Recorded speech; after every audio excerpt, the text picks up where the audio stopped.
very significant experience was being sent as an Orthodox man to Chile with the thought that I would become a married priest for an orphanage there in Santiago.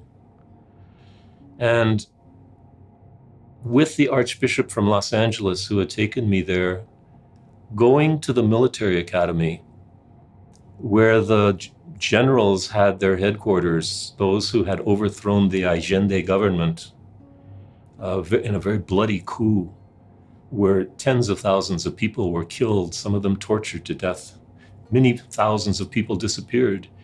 And this old archbishop who had fled Russia, his only thought was, well, it's a good thing they got rid of the communists. And how he blessed these generals whose hands were bloody and told them they had done a good thing.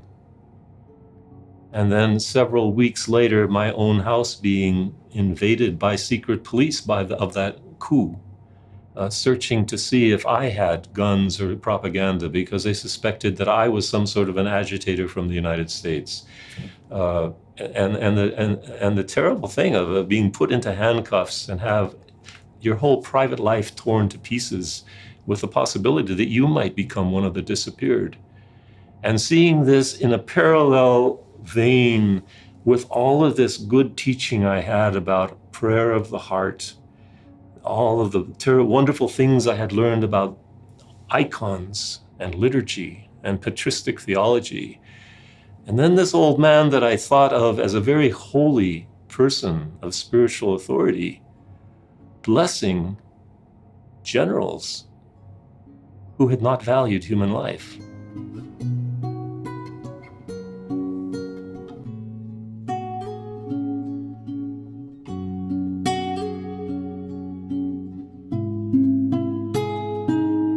A couple of years later, ending up homeless in San Francisco through various circumstances and finding myself on the streets with nothing after I left the Orthodox Church and lost all the people that I thought were friends, and discovering what it is to be homeless and the insecurities that people who have no place have to face every day.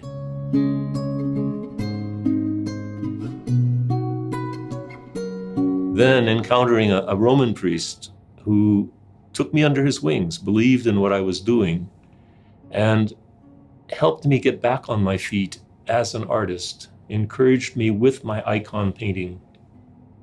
A priest who worked with marginalized people in the church, the Western Church, the Catholic Church, who worked with divorced and remarried people, with gay, lesbian people, with communists, with feminists, with all sorts of people who somehow did not fit into the squeaky clean categories of piety.